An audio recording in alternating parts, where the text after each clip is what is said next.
Yeah, Solid Hill TDS, what's up? Yeah, come on. I.O.W. Sports Network, late night edition. Let's go. Come on. We about to raise the bar. Wild card mark. Everybody grab a seat, cause you know we about to spark. Late night sports talk. Modelo Le Cigar. Man, you don't wanna start. Wild card mark. We about to raise the bar. Wild card mark. Everybody grab a seat, cause you know we about to spark. Late night sports talk. Modelo Le Cigar. Man, you don't wanna start. Wild card mark. Hey.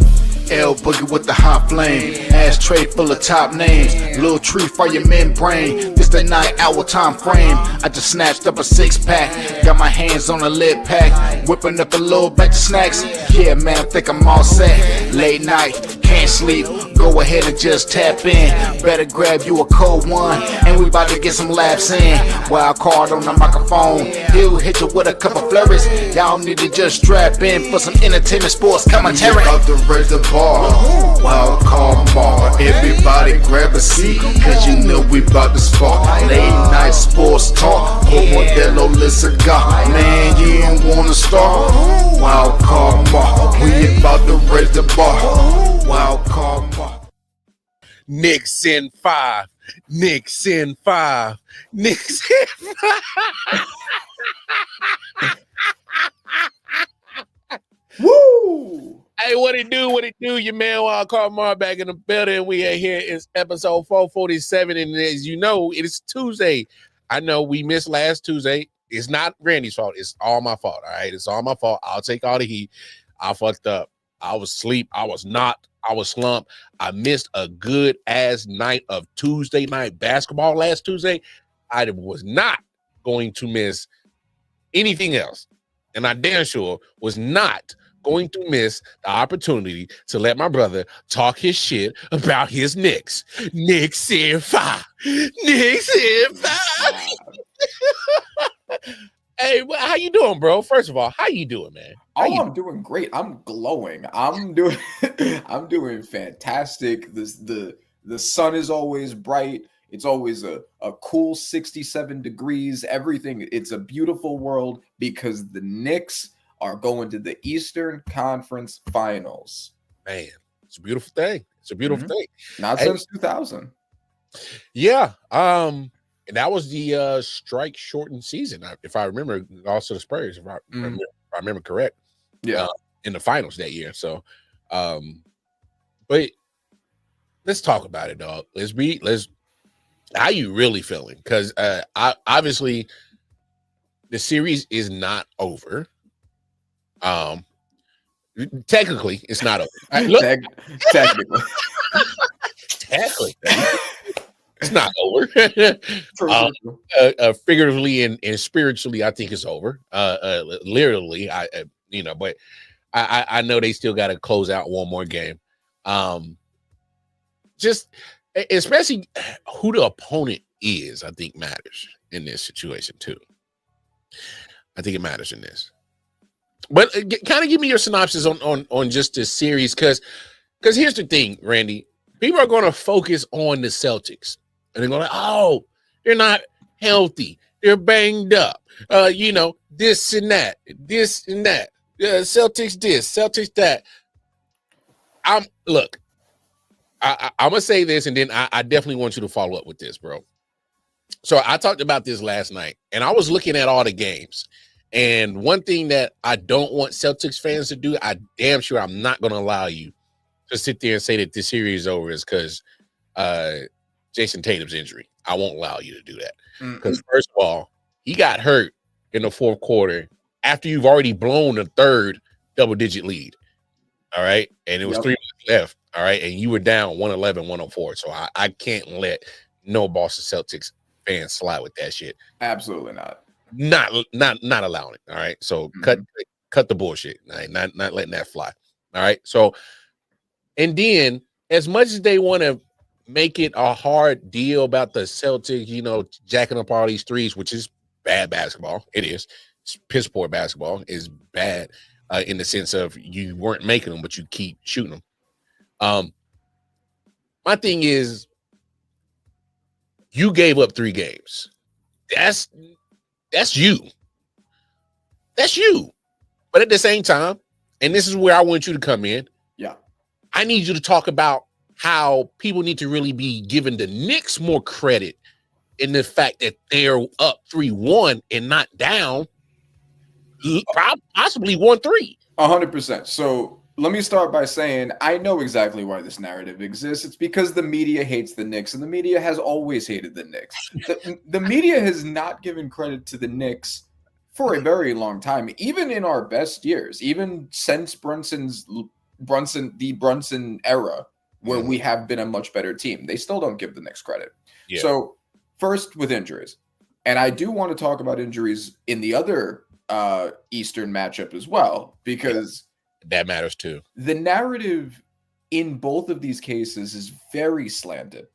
First of all, the only significant injuries up until Tatum were Porzingis, who played in every game. Yes. He played limited minutes, but he played. He was available and he played in every game. Yes. Yeah, and Hauser, who is not the Celtics difference maker. With a bench as deep as they have, Hauser was not going to be the difference there.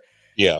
And he got injured at the end of game 2. So he was even available in the first game they blew the lead in. Yeah. Tatum, like you said, went out at the end of game 4 when they had already blown a lead. So, yeah, no, the injuries are not an excuse. Man got away from what made them champions. All right, yeah. We'll address the comments too. But so, yes, they shot a bunch of horrible threes, but it's not that simple. When in the second half of the first game, Thibodeau made the adjustment. Instead of guarding around the perimeter so much and leading to a bunch of double teams that ended up leading to open threes, they moved Cat closer to the paint. The paint. And so that forced that. Yeah, the Celtics were forced to take a bunch of threes because they couldn't get to the paint, and they ended up taking bad ones. And one of the things that's important about the psychology of basketball is if you make a bunch of bad shots in a row, your shots afterwards are now going to have that pressure. That's why we think of the hot hand and the cold streak, right? Like the mental game is there now because you've already missed a bunch of shots. Now you're rushing to try to keep up. Yeah. And that was what screwed them the first time when they threw the most missed threes in a playoff game in history. That was as just as much a part why as it was their own fault. Game 2, kind of more or less the same thing. They didn't really learn. It went the same way. Yeah. Only difference is they decided to take at probably like maybe they took 20 less attempts. Yeah, exactly. Right, but more or less the strategy was the same. They didn't learn from the first game because I think they thought, oh, we just shot badly, so we'll shoot better next time, right? But like it's not that simple. Yeah, and solution exactly. And also, and I'll say this now because I know the narrative around Tatum, especially because he's injured, is going to change a lot. Tatum, what I've said about Tatum for a while now is that of all of the superstars, of any superstar, he is not that consequential to the success of his team, particularly in the postseason. He did not play well in game 1 or game 2, even while they were in the lead, not even just at the end. He didn't play that well. Hey, you could take it a step further. I was really looking at these games. The real only game that Jason Tatum really got off was the one last night that he got hurt. Yep, exactly. Game 3 was better than 1 and 2. Game 4 was really his superstar game. Shooting percentage wise, he hasn't really been shooting great in this series. Yeah, and if you looked at when they won the championship in the finals, and I was the one banging the gavel then, Game 5 was the only game of the finals that he played well in. He disappeared the entire rest of the finals, and his team won the games without him. That's why Jaylen Brown was the finals MVP and not him. Drew Holiday also went off through that series and played better than Tatum. So Tatum was like maybe 4th best player on his team for that series outside of game 5. So Tatum isn't that kind of superstar. He's not clutch. He's a great front runner. If he's been given a good cushion and the pressure is off, he can go off. And he will have games individually where he does perform like a superstar in the clutch. Game 4 was a good example of that, right? That game was in the balance and he performed like a superstar. But he does not do that consistently. And if you have a superstar like Brunson, who is that clutch guy, the clutch player of the year, most points. I was waiting for that. I was waiting for that. Yeah, most points in the clutch, both in the regular season and the postseason. Hey, and then you have another superstar whose main strength is front running. Hey, fam. This is what happens. I was waiting for you. Hey, I was waiting for you, but I was waiting for you to say that clutch player of the year. Hey, but real talk, Jalen has been backing it up in the postseason, especially in this series. He's been backing it up. So I'm not going to make fun of him too much for that. And I'm definitely not going to piss on your Knicks fans parade for. He's arguably been the best player in the playoffs so far. You can make an argument for a couple other guys like Jokic, but like Brunson has a really good argument for being the best player in the postseason so far. You can make an argument for sure. Real quick, I'm gonna get to these comments. My man Motown Chris, what up, bro? That's fam right there. Man Down Sports. Zoe's running the account tonight. What? Zoe? Hey man, I had to put an APB out for you, bro. I was like, because so here's the thing about Zoe. I did the series for the opening NFL season this past season, and we was talking about the Falcons. Mm-hmm. I fell for the okie doke. I meant to get at Zoe, be like, man, I fell for y'all okie doke, Falcons okie doke. I fell for it. I don't know if I can fall for it. No, I ain't gonna say that. Things in the South has changed, but we'll get back to NFL talk some other time. But no, my man Chris, it's gonna sound crazy, but Tatum Achilles is the best thing that could happen to the Celtics. I would like to have him elaborate. I'm curious as to what he means by that. Yeah, elaborate on that just a tad bit more, Chris, because I don't want to interpret what you're trying to say or misconstrue anything that you're going to say. So elaborate on that a little bit more. I will say this. I just think when you've blown 3 leads, double-digit leads, and this might sound crazy, even if Tatum didn't get hurt, I still think that series is over. Yeah, and it was. I mean, again, they were in the lead already. They were already in the lead. And here's the thing. I get it. You play a certain style of basketball that got you a championship last year. You didn't play that same way this year, whether they want to admit it or not. All right? Mm-hmm. They don't have to admit it. We can see it as basketball fans. That was a different style of basketball. And quite frankly, look, I'm not falling for the injury thing because this is playoff basketball. This is May. Who's 100% healthy right now? Who? Well, I was going to get to that. So, first of all, so if we talk about last year's championship, their strategy also was to put up an insane amount of threes, right? They had the highest 3-point attempt percentage of any team in the NBA. The reason why I think they got away with that was because of the teams they went against. They went against the Pacers, who didn't belong there, and we're going to talk about the Pacers. Yeah, I don't even remember who they went against in the first round, but it was a team that they went against in the first round. There was a low seeding team. I think it was Miami. They blew them. They swept them. Right, exactly. So yeah, Miami. Then they went against the Pacers. It wasn't immediately against the Pacers. There was someone in between. I'm trying to remember. And then they went against the Mavericks, whose biggest issue was defense, right? So they went against teams that they could get away with that play style with. They had the depth. The threes were hitting. And yeah, that's not the best way to play, but they got away with it because they had the talent and they had good opponents for it. Now they were really challenged on that. Better one.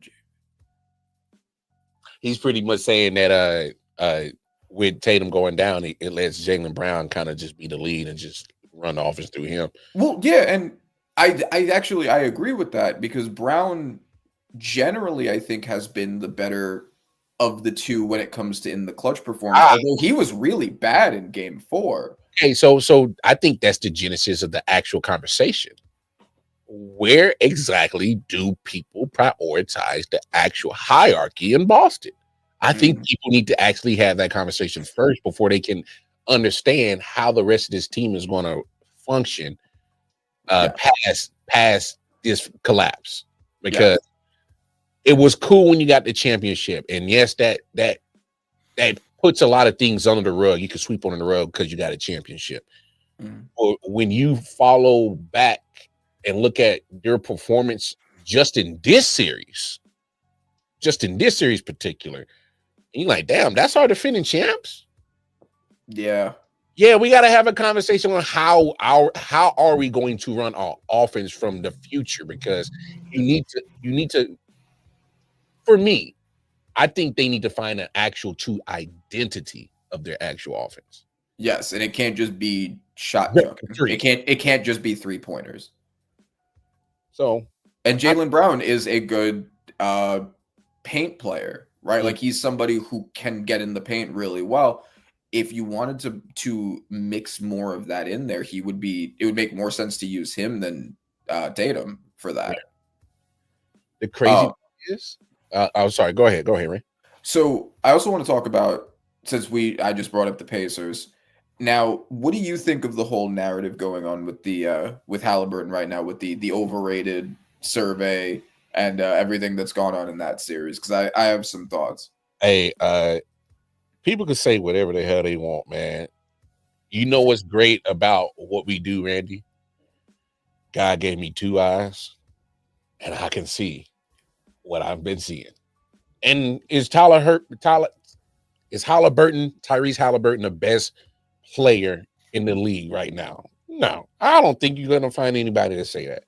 But one thing I will say, you keep calling this man overrated, he's keep packing you motherfuckers home.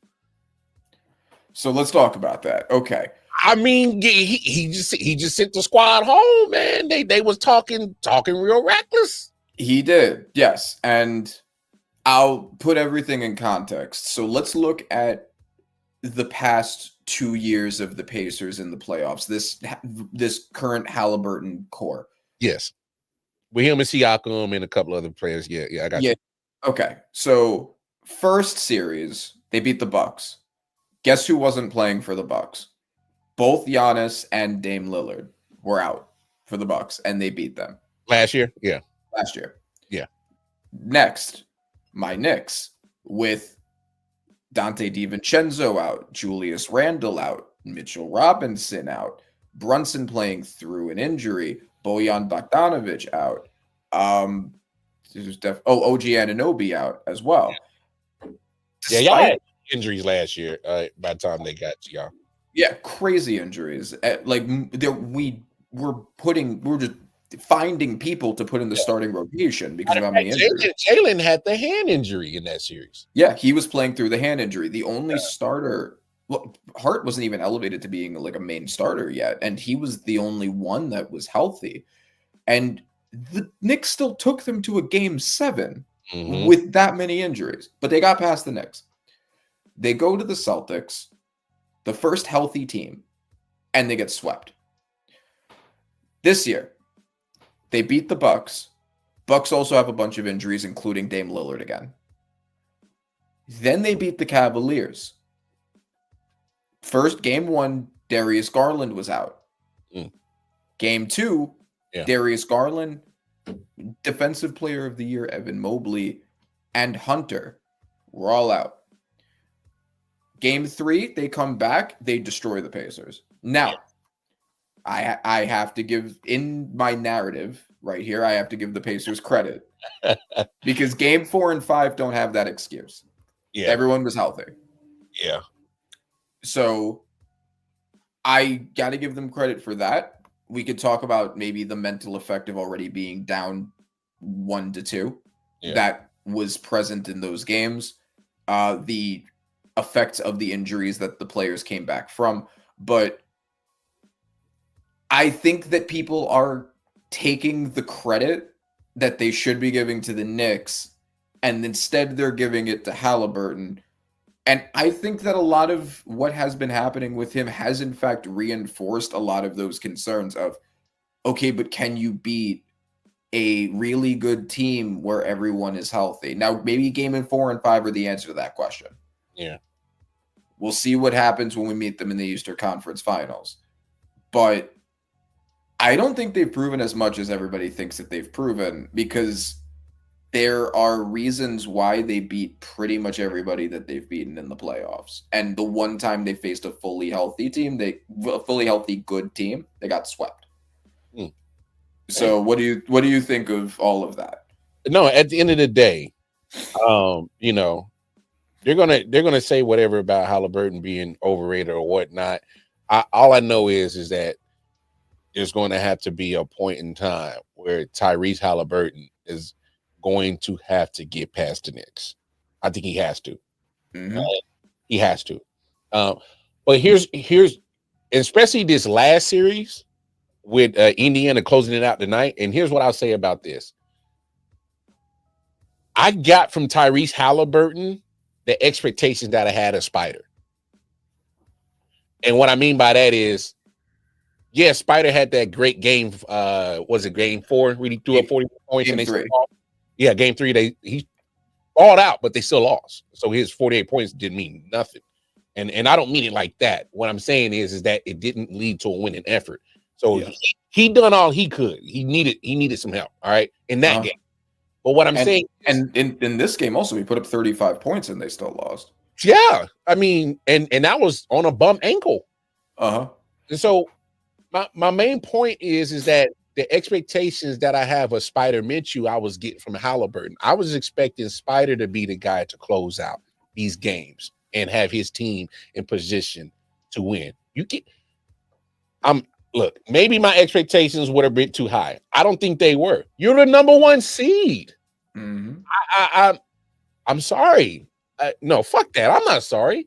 You were the number 1 seed, and your expectations are automatically high, and you did not perform up to those same expectations as a whole. Yes, Spider had individual good games, but I'm talking about the clutch. Shut the game down. It's in our pocket. Let's go home. I was getting that from Halliburton, but I had the expectations that I should have been getting that from Donovan. I should have been getting that from Spider. So I think that this is very much the way in which that we view basketball is how much do you view it on an individual level versus a team level, right? So game 2 was the game that made everyone give Halliburton an insane amount of credit. Like, damn, Halliburton, Halliburton is, he's blowing the overrated allegations, he's beaten those, all of that. He didn't play that well in game 2. He got the last shot, but they were down very close despite the other team missing 2 of their 3 best players. And he put up 19 points on pretty bad efficiency. He just happened to be the one with the closing shot. So if you think about that in terms of narrative, right? Like the narrative now with the Cavaliers is going to be like, well, they blew it. And they did blow it 100%. Oh, they did. And they did, bro. They did. But I think that Donovan Mitchell is getting a lot of the blame for that. And but Randy, to be fair, we know why he's going to get the blame. Because he's their first option. He's their first option. He's their quote-unquote superstar of that team. And when you put up the numbers and the winning, you got 6 man. No, did they get 6 man of the year? Who was 6 man? Coach of the year. I know they got coach of the year. You got defensive player of the year. You got number 1 seed. It's kind of like, damn, for them to fall this flat and get eliminated 3-1 or 4-1. I'm sorry. Yeah, it's hard to defend the last 2 games because they don't have the injury excuses there, and that's true 100%. Garland was actually, I think, is more responsible than Mitchell was. Garland underperformed pretty significantly in game 5. No, they put out the search team for him. I saw it. They put out the team for him. Yeah, man disappeared. So that's what I'm saying is like if you're they call FBI, they call SWAT, they call IRS. They call USA. They call China. They call Mexico. They called everybody. They said, "Have you seen this Garland fella? We can't find him. We need him." Yeah. Right. So I think if you're looking at it, it's just like, okay, if we're the ones that are like trying to fix the Cavaliers to make them, have them live to the championship ceiling that they have, where do you look? And I think you look at Garland before you look at Mitchell. Oh, especially considering the injuries, just like how is he going to be injury prone in the playoffs going forward? How are these injuries going to have lingering effects? Is that why he underperformed so much since coming back? These are things to look at for sure. No doubt. I don't know, man. It's just for me, just the way that Cleveland has. I give them the credit. They made the trade, get Donovan. They did make some moves. They're trying. They really are. But damn it, I don't know if it's a Spider Mitchell curse or something. It's like any team that he's on, he'll get them to the show. But it's like when it's time to really dance at the big dance, it's like he forgot how to two-step. I don't know what it. It's funny that you talk about curses because I've been on the whole thing before Game 4. I've been on the whole thing about the Halliburton curse, where all of his playoff opponents magically have one of their two best players getting injured. Yeah. But no, I mean, again, Game 4 and 5 don't have that excuse. He legitimately went off for those, and now they're going to the Eastern Conference Finals again. Should have been the first time of them going, not the second, but they got there. Yeah. So what do you, and don't think about making me get defensive. Who do you think about the matchup between the Knicks and the Pacers? What do you think of that matchup? Hey, what's up, Bobby? Hey, if you want to join for the last 30 minutes, let me know. I'll send you the link. So yeah, just let me know, bro. No, this matchup right here, obviously you watch wrestling. So I was talking about this with the bros earlier. NBA ain't the only people that want this matchup between the Pacers and the Knicks. True. All my wrestling fans, this is a callback. When they was in Madison Square Garden, Halliburton was in the building, and they had to face off with him and Jalen Brunson. Maybe I should have paid more attention to that because they was probably foreshadowing what we're about to get. But NBA ain't the only people that can't wait for that matchup. Now, this matchup right here, this is the type of matchup where this is going to be such an old school mid-90s, early 90s, late 80s feel on this whole series right here. Yeah, which makes perfect sense considering that's where our rivalry stemmed from. Back in the Reggie Miller days. Exactly. And be prepared for Tyrese Halliburton to take the villain role of the Reggie Miller. And be prepared for Spike Lee to turn his shit up. And be prepared for it's going to be some physical basketball. Yes. The key is who's going to make it endurance-wise, as in healthy, who going to be able to withstand the series, all the bumps, the bruises, the knocking, because they're going to bang. Because we see them with the refs are letting them bang. The refs are letting if you are, just look at the whole landscape of the whole playoff so far. And if anybody disagrees with me, we can have the conversation. But if you look at it, the referees are letting them get physical. Mm-hmm. And people can say that it gives us a real old school 90s type of feel. And this was one of the highlight matchups in that time era. I wish they'd let the teams get more physical all the time. I wish they would let it even more. Randy, this is such a nostalgic matchup for me. And I might mess around and cancel everything in my life and just stay focused and watch this series. Like, for real. This is a nostalgic, old school NBA gym. He's on fire type of feel, type of shit, bro. Like, I'm geeked for it.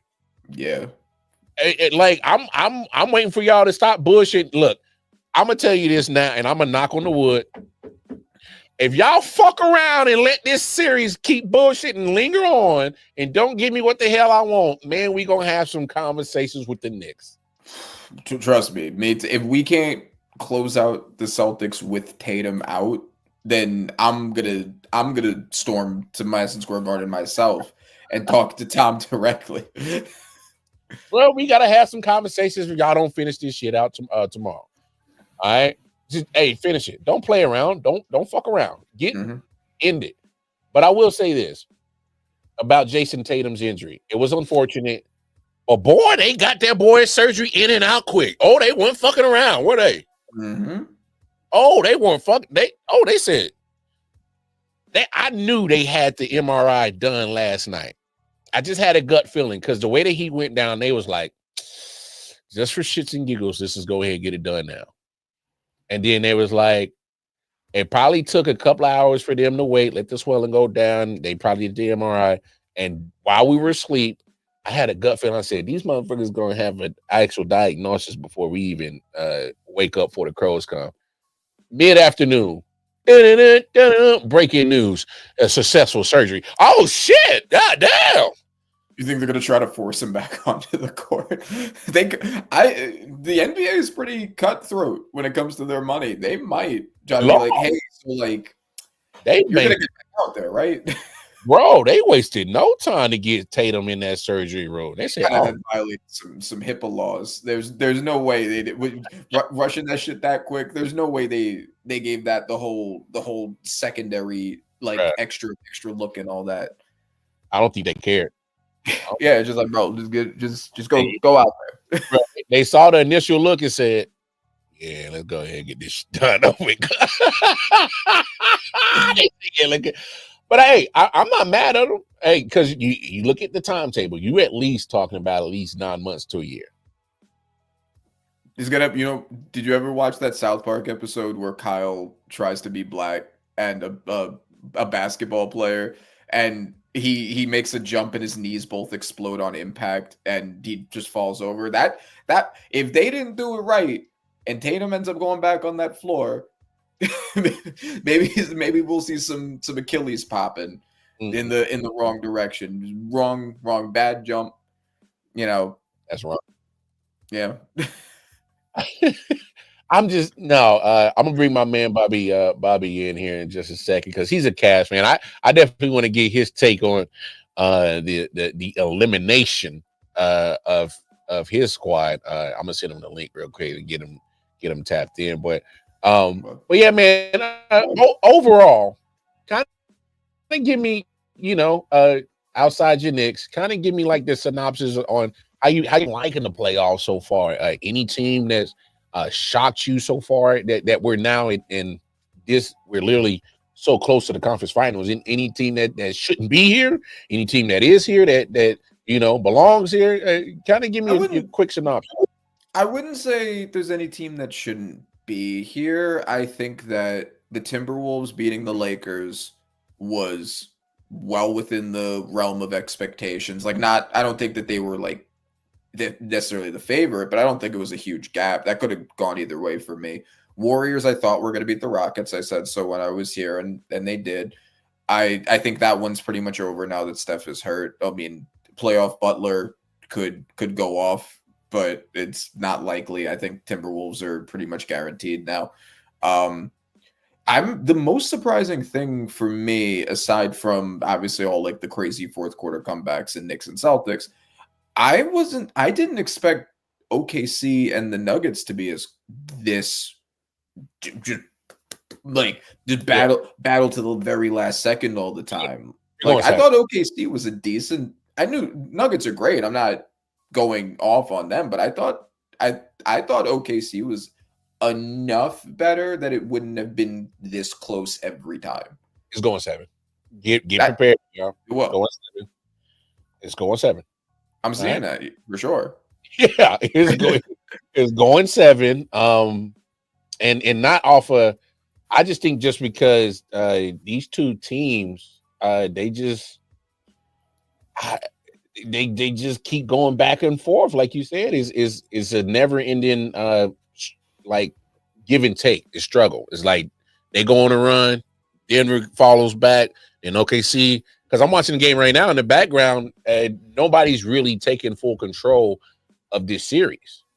They're Like, closer teams than I thought they were. Like yeah, the OKC with the best net rating in the in NBA history. Everyone being like on the top of like offensive and defensive net ratings, while the Nuggets fired their coach because their defense wasn't good enough. man, Supposedly, I thought that OKC was the more well-rounded team, I thought so too. and I thought that that would be the reason why they would win. Now, I will play devil's advocate on this series because as much as I've been excited about the young OKC Thunder, and some of them do have a little playoff experience, they played with each other last year, Yeah. but it still does not trump the actual championship experience that comes with at least Jokic by himself and whatever you got that you can get with Murray, Gordon, and Porter Jr. if you can get them on a consistent basis. But let me bring my man Bobby in here, man, because I know he's a little hurt, a little sad right now in Cleveland Cavaliers. I ain't sad. Don't you put that energy on me, Ricky Bobby. I'm just fine. I'm just fine, sir. Nah. Bro, what's up, man? Hey, man, it's not that I ain't got love for you. I got mad love for you. What's up, man? No, I'm good. I'm good. It's like talk to the people, man. What happened, man? What happened with the Cavs, bro? Y'all were the number 1 seed. You got Coach of the Year. You got Spider Mitchell. You got Defensive Player of the Year. What happened, man? Y'all shouldn't have gone out 1-4, man. I mean, everything was for naught. It is what it is. Like what's your name, bro? All I see is Nixon 5. Randy. Randy saying like you can't use an injury thing. Just because somebody's on the court don't mean you ain't hurt. Like I don't know if you saw Darius, he's hobbling all over. He's falling for no reason. He's clearly hurt. He just because of the previous 2 seasons, he's in a situation where it's peer pressure. He has to like what can he do? He had he was our best player a couple years ago when we played the Knicks. He was the best player in that for us in that series. And this is before you got Spider, right? No, Spider was there. Oh, okay. No, Darius Garland played the best against the Knicks as a Cav. Okay. Yeah. And then you come back last year, you had the broken jaw. He was basically done all year and had the terrible playoff series. And you come back this year, everybody's thinking back to is last year. Jared Allen not wanting to take the shot against Boston to play. Ooh. Everybody being hurt, and you come back to this year, it's peer pressure. Like, what can he do? If he doesn't sit out, he's a pump. I mean, if he sits out, he's a pump. If he plays and plays bad, he's not ready. He's not reliable. Now, if you know me, I'm a realist about my teams. I like Darius Garland as a player. I wanted to trade him for 2 seasons, not because I don't think he's a good player. I'm not a fan of the 2 6-1 guard backcourt. Because y'all that's my thing. You can't. We went 4 games, 5 games. Sorry. The people who were bringing the ball up were DeAndre Hunter, Isaac Okoro. Why is Isaac Okoro playing point guard? Are you serious? Yeah, you didn't see the game? No. Isaac Okoro is bringing the ball up because Ty Jerome can't get the ball past half court. I guess I didn't pay attention to that part. So they brought in Isaac Okoro to handle the ball because Ty Jerome or Darius Garland can't get past half court because they're being bodied up by Neesmith, by Mathurin, by Nembhard. Donovan is exhausted. He can't bring the ball up. So this is really on the coaching. You bring up Coach of the Year. Kenny Atkinson got clearly outcoached to the point where I really can't blame the players. We do have a 3rd point guard on the roster. For those who don't know, his name's Craig Porter Jr. And actually, I think he's a better player than Ty Jerome. I don't know. Here's a thought. How about have your 3rd point guard bring the ball up? Because he wasn't scared when he got in the game. He had 1 turnover and got relegated back to the bench. Yeah, Isaac Okoro, who can't hit the broadside of a barn with a tractor trailer, is just allowed to go on the court and just throw up shot after shot after shot and just break.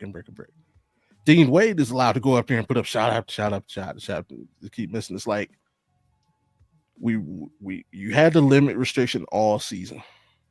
So guess who's playing? These backups. That's why they got all this. That's why we got the reputation for being deep. Oh, they're so deep. Yeah. But then come playoff time, you didn't use your depth. Yeah. You left all your depth on the bill. All these guys that you've been relying on for 82 games, you suddenly forgot about. Even in this game. Todd Jerome didn't play until the third quarter because he'd been playing now. Granted, he'd been playing bad. He didn't earn it, but still, you rode this guy to the point where some people believe he could have won 6 Man of the Year. And now you give up on him in game 5. Yeah. Like, it was just a bad look all the way around. Especially when you just won coach of the year and you getting out coached. Hell yeah. Yeah, getting out coached. You got outmaneuvered. He was just too little too late. He would come up with a strategy, something that would work. And instead of getting off it, he would keep it going until it failed drastically. Like game 3, we hit him with the 3-2 zone, caught him completely off guard. So when you do game 4, okay, I'm gonna put a wrinkle on it. I'm gonna do this. Nope, I'm gonna come out with the exact same 3-2 zone. Hey, let's see if you could beat it. Guess what Rick Carlisle's been doing for the last 48 hours? Trying to figure out how to beat your 2-3 zone and the 3-2 zone, and they did it. Yeah. And then you had no response for it. I don't know what we now have to wait till game the next game just to see it. It was his in-game adjustments were just horrible. Like I said, once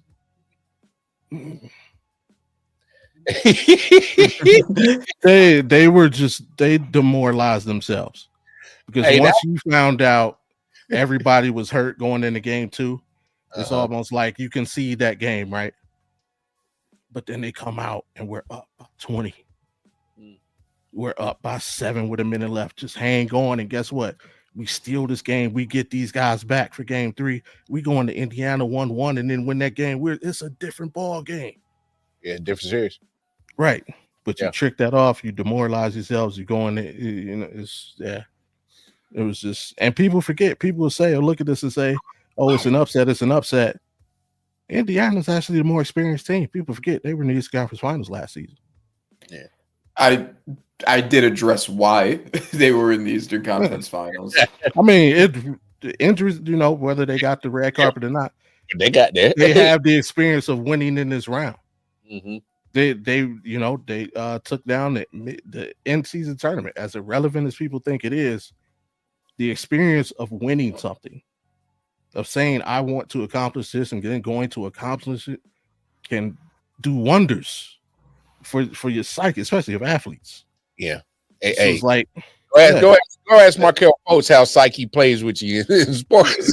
And that's kind of what I was getting at before when I was talking about the effect of the psychological effect in this game, because with the first 2 games, like is Pacers history, you had Garland out in game 1, and then you had Garland, Mobley, and Hunter all out in game 2. Right. So what I was basically to say is, like, this just reinforces what's been the case for the Pacers. They prey on a team that has at least one of their best players out. I think that in addition to Garland still clearly having signs of being hurt, the fact that they were down 1-2 already did also play a role psychologically in how the following games went. Even though Mitchell still played great for the most part, there were still underperformances, like you said, from the players around him. Do you think that played a big role in games 4 and 5? Absolutely. You can see it because the one thing, despite everything, you can say Indiana was a much physical team. You can say whatever you want to say. We shot the ball like crap. Yeah, and they was trying to take our heads off, bro. But it's done. If we shoot like we shot in the regular season, this is a sweep the other way. We shot 30% for the series.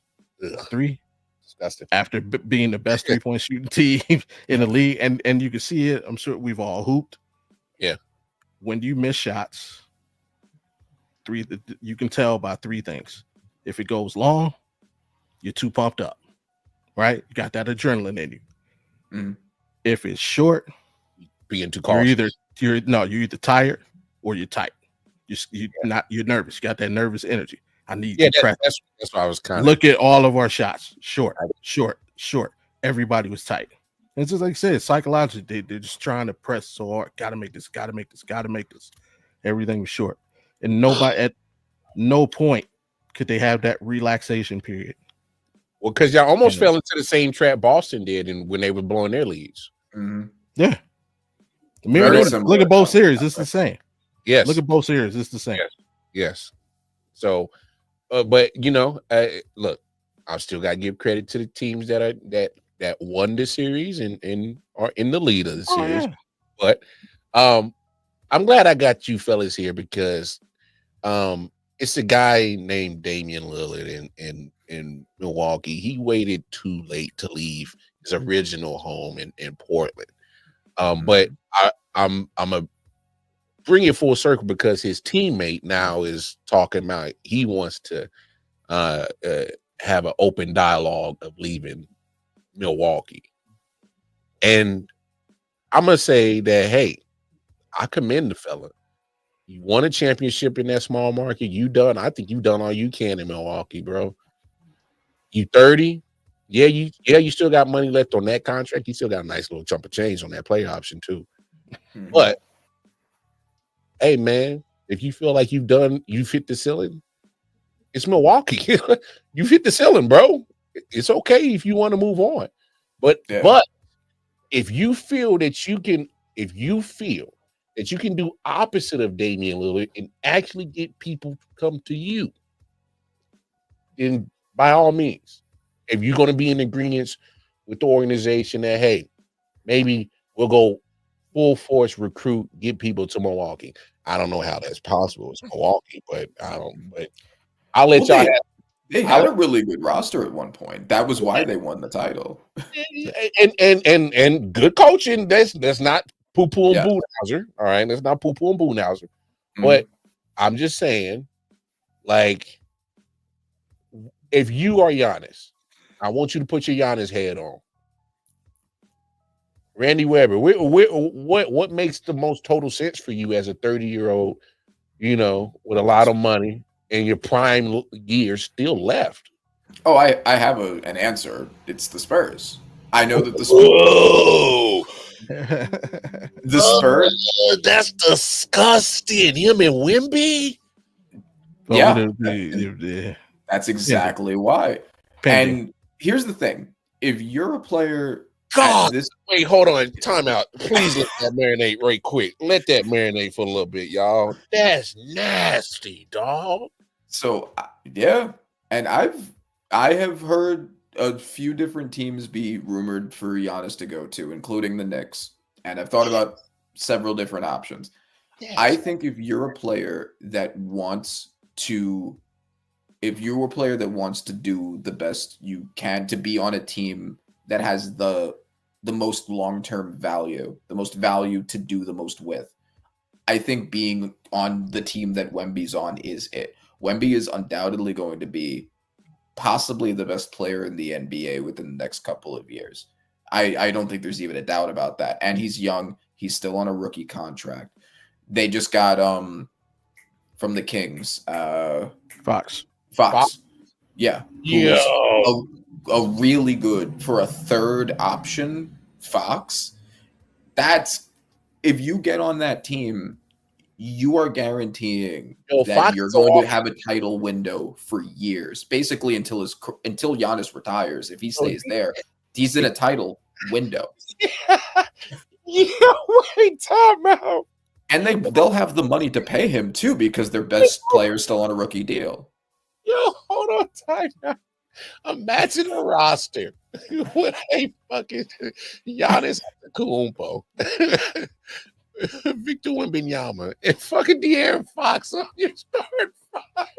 Bro, for real. That's Western Conference Finals possibly every year for the next few years.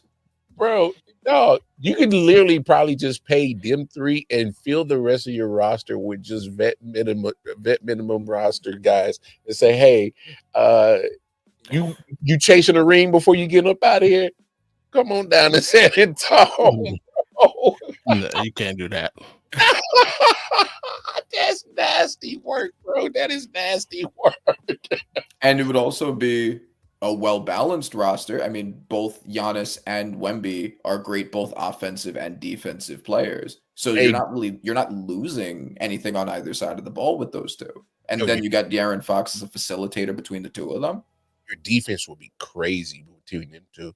But here's the crazy thing. That would actually give Victor a chance to actually play away from the bucket with Giannis on that squad. Oh.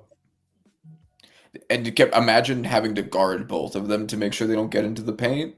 What do you With do? Wemby being able to shoot from the outside too. That's my point. What do you do with 7'4" sitting at the top of the key, lacing it all night? What do you do with that? You put a shoulder in his chest on the other end. Which is what's going to happen in the playoffs. Hey, you're gonna have to. You're gonna have to use them 6 fouls, baby.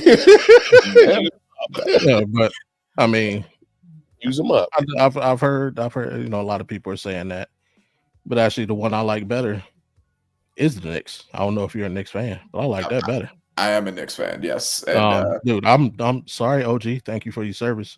Sorry, Mikhail. Thank you for your service. Give me Brunson, Towns, and Giannis.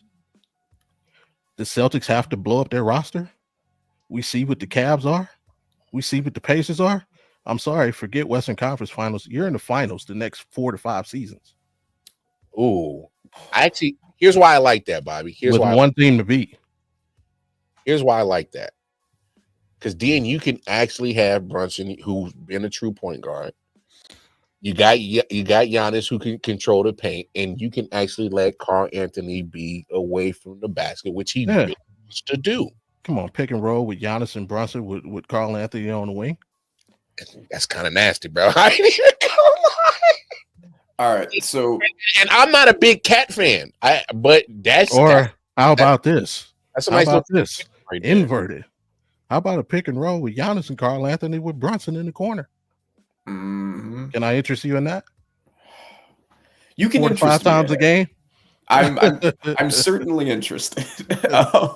Like I say, the reason I like it better is because, like I say, the Celtics are going to blow up their roster. They made it known. New ownership has basically made it known. You got your chip. Be happy with that for the next 5 years. We're going to blow this thing up so we can make some profit.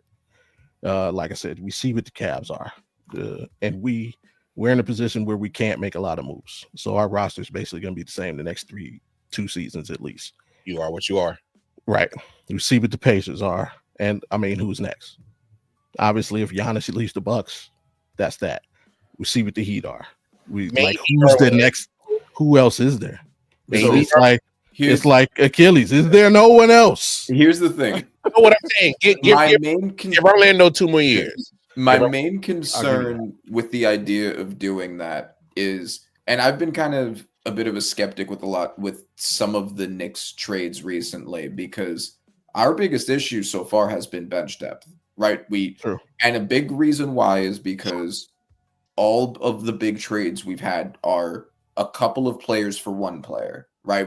To get OG, we gave Quickly and RJ.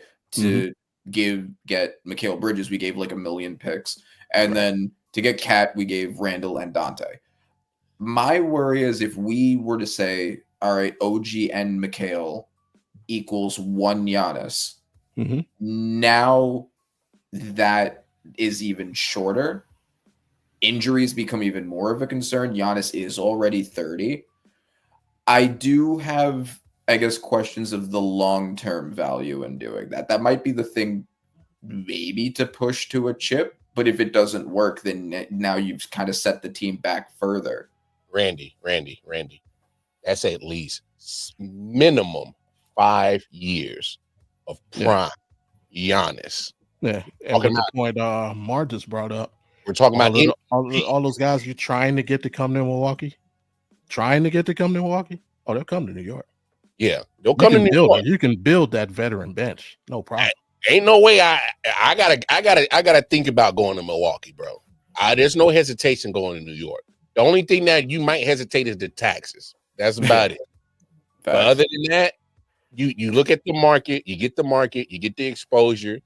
anybody can get a damn near marketing or some type of endorsement deal in New York. Like, damn. But like you go to Milwaukee? Yeah, especially now. Like now, there really isn't much reason to go there except to play with Giannis. Hey, look, Giannis doesn't seem to be happy enough long term to stay there anyway. Hey, look, old Milwaukee best can't send out enough endorsement deals for everybody. All right, ain't enough. All right, ain't enough. Ain't enough endorsement deals for Miller Lite. All right, ain't enough endorsements for no cheese in damn Milwaukee. Hey, they got Harley Davidson. Okay, my room. Well, we know what demographics getting that one, so you can cut that one down. All right, so damn it, ain't much you got in Milwaukee. All right. Don't forget Chick-fil-A. Man, hey, if they close on Sunday, so shit. Hey, damn. What you gonna do on Sunday? Look, at some point in time, this is where I'm giving Giannis his credit. He's seeing the writing on the wall. You got a championship. You've done something that Dame didn't do, but Dame stuck around way too long, and it bite him in the butt. Because now he's washed. And he ain't gonna get a championship. But Giannis already got that in the pocket. And he wants more. But he ain't gonna get it in Milwaukee. I'm sorry. Yeah, no. Oh, damn, I ain't sorry. Oh, I keep saying sorry. I need to put the weed. I ain't sorry. He ain't winning no more in Milwaukee. So fact of the matter is, he see the writing on the wall. He said, I'm 30. I still got at least minimum 5 prime years. Let me get the hell up out of here. It's going to be hard to move because that's a lot of dough. Yeah. But they'll make it work. They always make it work. I mean, knowing the Lakers, maybe knowing how they just happen to keep getting people out of nowhere. You know, hey, LeBron, Luka, and Giannis. Okay, look, people could call me a Brian hater all they want. I don't give a damn. I never wanted him on the squad. I've been telling them to move off of him a long time ago, but that's from a different conversation, a different day. 103-100. We got about like a minute and 50 left in this game. Series tied 2-2 between Denver and OKC. Me and Randy were talking about it earlier, Bobby, like how crazy this series is. Definitely going 7 as you were coming in. Give us your thoughts on this crazy series right here. This reminds me of old school basketball. You know, OKC learning how to win against a team that's been there, done that, and that team that's been there, done that everybody thinks is washed and finished, showing you, no, we still have the heart and mentality of a champion.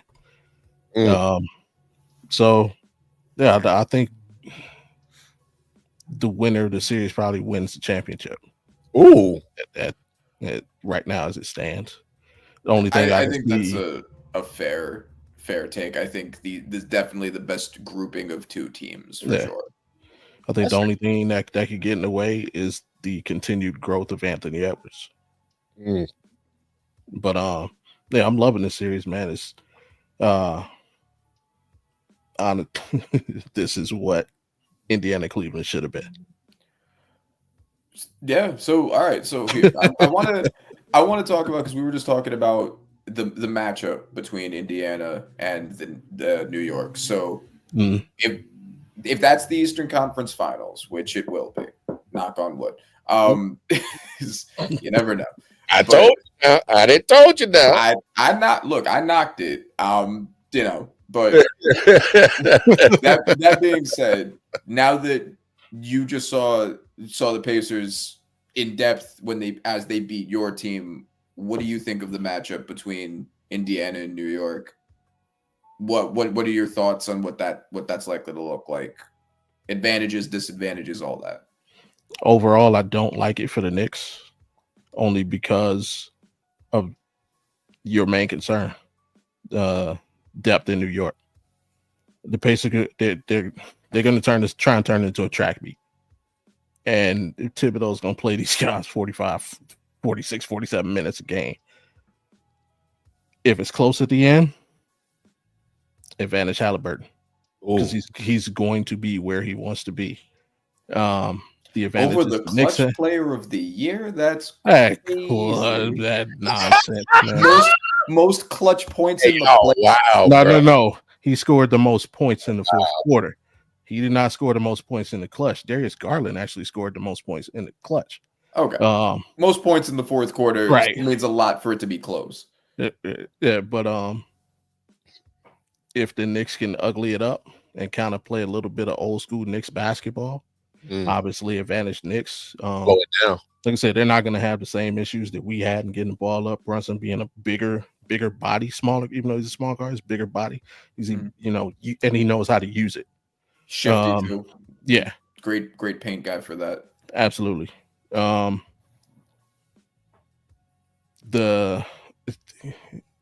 would guarantee a Knicks victory if they still had White Dante, but they don't. I love the dude McCain. This dude don't miss, man. Yeah. When they need a bucket, he don't miss. On the defensive possessions too. I mean, game 1 and game 2 were both from him on defense. Yeah. If Karl Anthony and Robinson can control the paint, because that's another thing that hurt us, our ability to get a rebound when we needed it. Not so much that we got out rebounded during the game. It's just when we needed a rebound, you got to get it. Yeah, we couldn't get it. So if Karl Anthony and Robinson can control the team, get those, finish off those possessions, that'll be an advantage for them. Coaching edge, I would give slightly to Indiana. I think Carlisle's a little bit more versatile. He got the hardware to prove it. Oh, yeah, I mean, they both got rings. I mean, obviously, Carlisle was as a head coach. Tibbs was as an assistant, but they both been there, seen like they've seen everything. I get that, but there's a difference in that seat, bro. There is. I mean, they've seen, like, you're not gonna fool either one of these guys. That's fair. Much. That's fair. The Knicks are gonna have home court. Yes, and so they have to take care of it. If Indiana gets a game, it's a problem. And I'm going to make the case for my Knicks now because I think the Knicks got this series. I'm not that worried. And the main reason why is, first of all, and again, this is not just me being a fan, but also being objective, for sure. We have the more talented team. Yes, absolutely. We have the best player in the series. We have the third best player in the series at the very least. We have the better starting five as a whole. Now, I think, and I've been banging the drum for this for a while, Cat and Mitch need to be the two starters. Cat on the 4 and Mitch on the 5 to start. I'm concerned about the two bigs in Indiana, Siakam and Turner, the 3-and-D big bigs, and we need someone bigs who can match them. I think the playing big ball makes a lot of sense, especially since both Cat and Mitch have basically opposite skill sets. So playing them both and then having Hart move to the bench, or it probably Hart, I think makes the most sense in that series. But I think that if they coach well and if they're able to combat with the physicality, because Indiana is a very heavy offense, pretty weak on defense team. Yeah. Despite having those two guys who are good defenders, there's still a comparative in terms of defensive rating. They're a weak team. We are a more well-rounded team and we have more talent. So I think the Knicks take this, but there are things they can do to mess it up. And that's, I guess, my main worry is we can't keep fighting from behind. Like, that's fair. We can't keep going down. I don't think it's going to be like that because the Celtics were a more talented team than Indiana. Us going down and having to fight back made more sense. But we got to keep control of games. We can't rely on a Brunson miracle. Right. Oh no, definitely can't do that. The only thing I give you pushback on is I don't think I would start Mitch right away. Okay. Because if as I coached for 3 years when I was in the military. If I was coaching this Indiana team, I'm going to make you take him out of the game.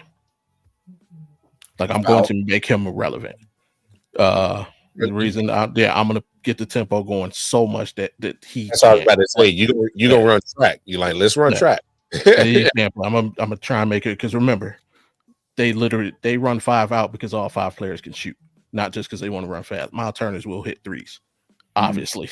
Pascal Siakam will hit 3. Like, so we can keep him, but we can make him irrelevant. And then once it's basically that's basically my version of chopping down the tree. Once I cut you down to size, who do you go to? Now you got to go to Cat. Okay, Miles, go inside, because we know Cat doesn't like to play inside. Yeah, and his post game has improved pretty significantly since being in New York. He doesn't like to defend inside. It may have improved, but we still know Tiger don't change their stripes, and Cat don't like down low. All right. I'm gonna give a little bit of pushback to that, because if you look at one of the things that I've been pushing for Cat to do is, because Cat used to be primarily a perimeter player, right? Like through 3-point shooting and all of that. His 3-point attempts since being coached by Thibodeau have gone down pretty significantly. They're only like 3 a game. Now. But I'm talking about on the defensive end. On the defensive side, I'm gonna make him uncomfortable. I'm gonna make him bang every time down. And then when you bring Mitchell back in, we're spreading it back out, and so, and like you said, I'm gonna try and make you play from behind. We're gonna organize chaos. We're gonna turn this game into organized chaos. To Randy's credit, and I said this last week on the show, and I'm not the biggest Cat fan. On one of those comebacks, he literally had 1 3-point attempt, and all of his attempts were post, and he actually made an attempt to get to the paint, and I think that was the night he dropped like 28 points or something like that. I was like, for now on, like I did it like the bad boy scene, like for now on, this is how you play basketball. Like if you get that from him offensively, and if you could just get him to just be disruptive on defense, I don't need him to be a world beater. He don't need to be a premier defender on that end. Just be in the way. You got the body. Just be in the way. Which is another reason why I like the idea of him playing with Mitch, is the fact that he doesn't have to be the primary rim protecting anchor. Mitch can be for the secondary paint aggressive big. Yes, exactly. And that's why I want to get Mitch up out of there. but you got to have a lead to do that, and if you don't, it's kind of like that strategy. You're gonna have to put it in your pocket until you can get into that lead. You got to get into that pole position to do that, and yes, that should worry the absolute dog shit out of you, and that's an absolute great strategy. But if you can't get to it, true. I guess all it takes is 2 threes and Tibbs to get scared. Let Miles Turner hit 2 threes, and he's gonna. Yep, Mitch, get up out of here. We got to go small. It's because, and it's not even like a knock on this. It's because all NBA coaches do it. Yeah. As soon as they see the big man hit, we got. That's what made Golden State so successful. Yeah. Oh, they're killing. We got to match them now. Same with Boston. Boston is like, we dare you. We dare you to keep 2 bigs in. Yeah. And Jason Tatum is gonna kill whoever your 4 is. Right. We dare you. And then, it is what it is. But the Knicks have been able to negate that. Final 112-105. OKC gets the dub. They are now up in the series 3-2. It's going back to Denver. They'll be in Denver probably, what's today? Tuesday. They'll probably be there Thursday. If not Thursday, Friday. One of those days. I still think that OKC is winning the series, but yeah, I do think it's going to a game 7 for sure. Hey, man, they're more well-rounded. That matters a lot. I don't disagree with you. I'm just saying, man, I'm tired of going against Jokic because I get it. His homeboy. No, I'm being on some real shit.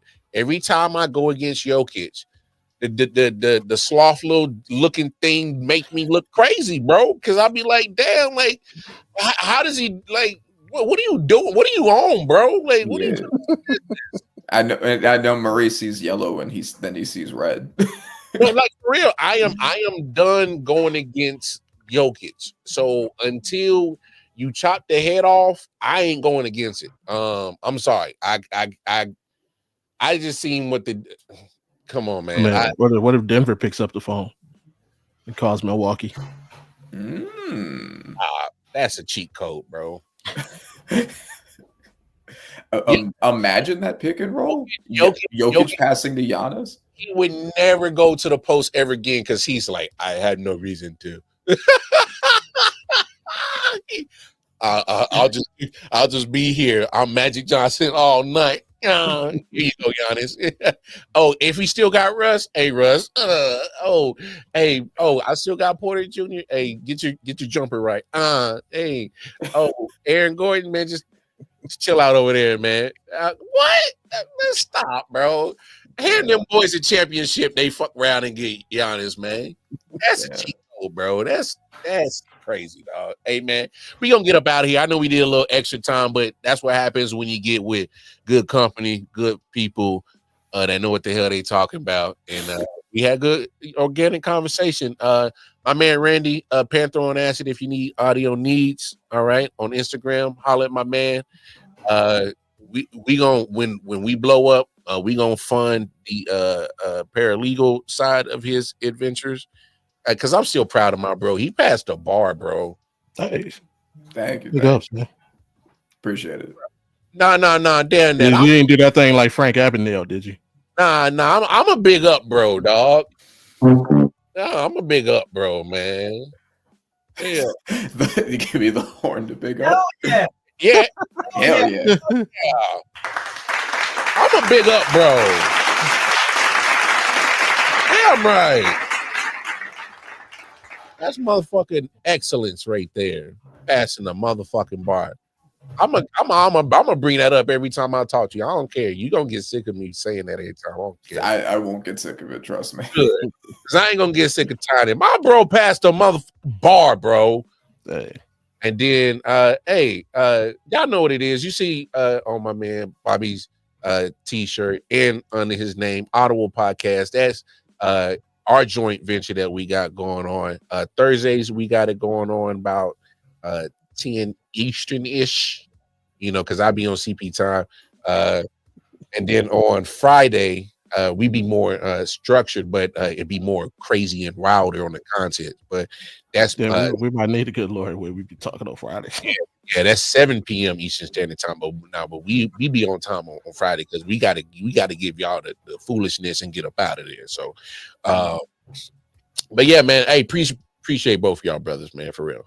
This was great. This was great. Appreciate it. And also when I'm pushing my legal side of it. You said paralegal. When I'm doing legal promotion, I will 100% promote it on this show. No, Randy. When we blow up, I'm talking about we're going to fund it. You ain't paying for shit, bro. Like we funding it. That's what I'm saying. Like we gonna have it, dog. This is a business thing. Like we this is a family joint. Like we all, dog. When one eat, we all eat. Hell yeah, all about that. And that's how you end the show. Holla at your people. Yeah. Solid Hill TD, yes, what's up? Yeah, come on. I.O.W. Sports Network, late night edition. Let's go. Come on. We about to raise the bar. Wild card mark. Everybody grab a seat, cause you know we about to spark. Late night sports talk. Modelo, cigar. Man, you don't wanna start. Wild card mark.